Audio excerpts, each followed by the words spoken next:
Welcome to the Rural School Advocates of Iowa Capital Recap video. I'm Margaret Buckton, your RSAI professional advocate. In today's agenda, we're going to talk about the school funding deal to the governor, floor action in the House and Senate, property tax reform work begins in the Senate, what's next, and advocacy actions on property taxes and unfunded mandates. Well, Senate File 2201 reached agreement by the House, the Senate, and the governor to have a 2% increase. There were 3 Republicans in both the House and Senate side that voted with the Democrats in opposing the bill, as it was not enough. The details of the bill: it increases the state cost per pupil by 2%. That's both regular program and categoricals. That means about $160 per pupil on the regular program side, and that sets the state cost per pupil at $8,148. The 2% increase to categoricals, those are also applied to the state cost per pupil. So, for example, the teacher salary supplement state cost per pupil goes up by $13.69, and that will be the dollar amount added to your per pupil amount for TSS, regardless of how big your district cost per pupil is. They continue the property tax relief payment, not just for July 1 of 2026, but for all future years beyond that. Now, that 2% increase places 199 school districts on the budget guarantee. Senate File 2201 requires the state to pick up the cost of that, which saves the taxpayers $42.2 million. They also included $7 million for education support personnel supplemental pay. That's half of what they had last year, but they did say that they were looking for another another appropriation bill to find the other $7 million there. The bill limits transportation equity payments to no more than $1 million per district. That's effective this July, and it diverts those dollar amounts above $1 million that would have gone to other districts, estimated to be about $2.6 million additional funds beyond the 2% increase to all other districts receiving that reimbursement. It requires a second enrollment count that'll be done in January. It defines basic enrollment for the budget as the average of the October and the January enrollment counts, and it won't start that this year. That'll begin for the budget process beginning July 1 of 2027. They also start some state aid payments on a quarterly basis at the beginning of the fiscal year, so you'll get quarterly payments of state aid starting in July rather than waiting till September, and that may minimize some of the cash flow requirements that you've had in the past. And then beginning July 1st of 2027, so also a year out, media and education services per pupil will be deducted from the school districts and paid to the AEAs for those services that AEAs will provide for non-public students. Now, we had several of you reach out to us about things that you'd seen in social media as legislators passed this school funding deal through both the House and Senate. On the Senate side, a claim that $19,235 is spent per pupil on students, and that was based on the fiscal 27 budget. We also saw the pink one on the other side from a House Republican that talked about the 2%, and that we're already giving schools plenty of money at $23,711 per student. You have to understand the data behind this. You have to ask how many students are included in the calculation. And in both cases, we don't think they included preschool students or any of the non-public school or homeschool students that are also funded by some of the resources that are included on the dollar side. You also have to know how much money is being considered. And there's duplication of some of these dollars. There's a lot of detail about this in the ISFIS Situation Report PowerPoint and video that you can access if you want to engage in a conversation with your legislators about it. Well, we're on the good side of the first funnel. It concluded last Friday on February 20th. Bills had to be approved by the committee in their chamber of origin in order to move forward. Now, as they get ready for the next funnel on March 20th, bills have to be debated in the floor where they started, go over to the other chamber, and get out of the committee and the other chamber's side in order to move forward. So that's why we saw a lot of floor work this week.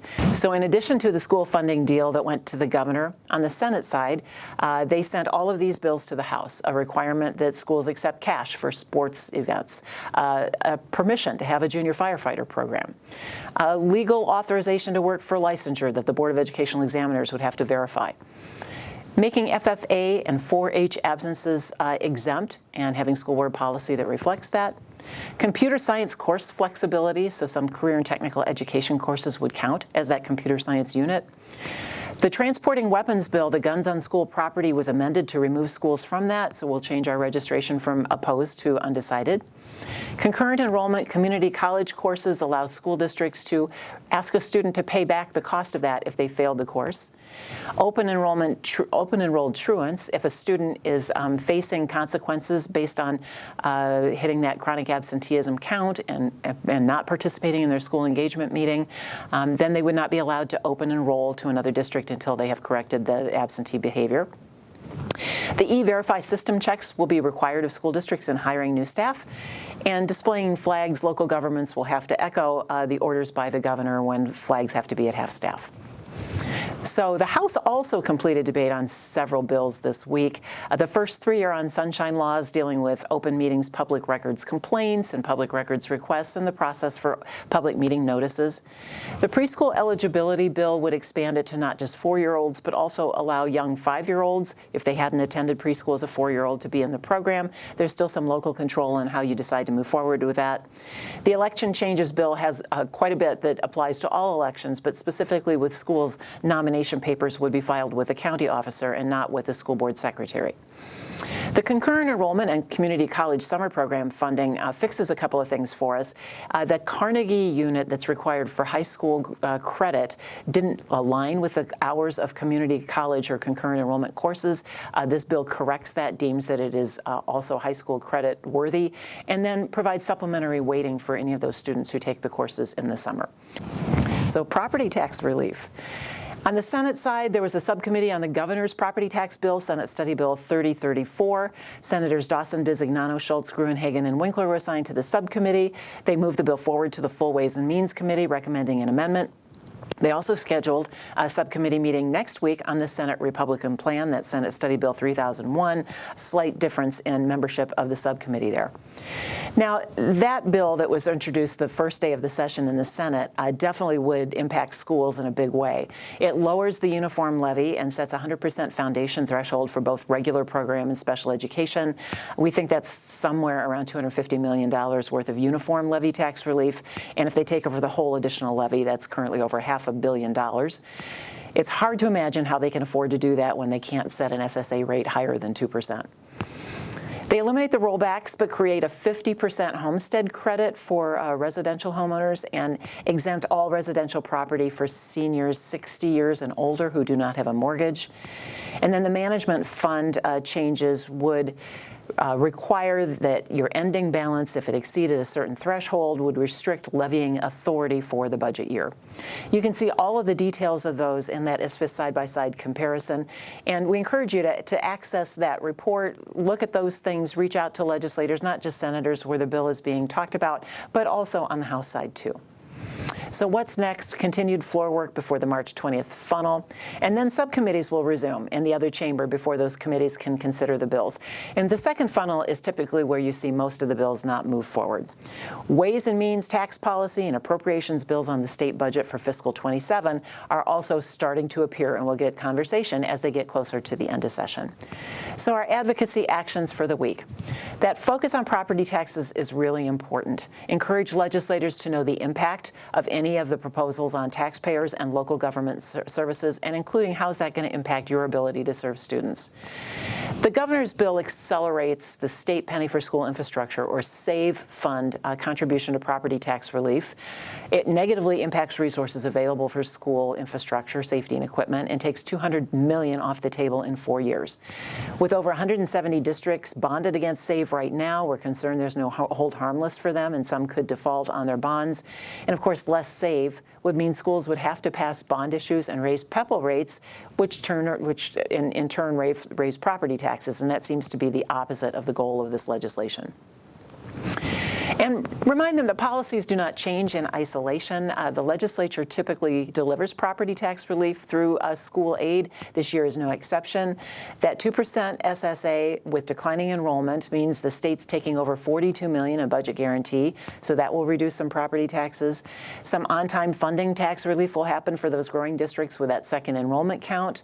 And quarterly payments will reduce the need for cash reserve levy for cash flow. So the school property tax burdens for taxpayers have already been softened through the funding formula, and you're already budget limited. It seems unnecessary to include schools in some of these other property tax reform proposals. The other important key message is, now that the funding bill is to the governor, the relationship between low funding and mandates. First, determine your new authority and how that 2% will impact your budget, staff, and students. And then impress upon legislators the difficulty of having a low SSA to begin with, having to balance that budget and figure out what you can pay staff, and meanwhile having to implement additional unfunded mandates. Read your weekly report and find a few of those unfunded mandates to specifically mention.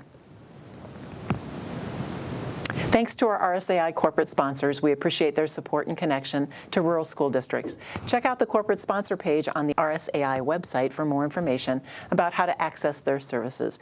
And if you have a company or service that you think would be supportive of rural schools, send them our way. You can check out that RSAI legislative webpage for access to these videos, position papers, weekly reports, calls to action, and more.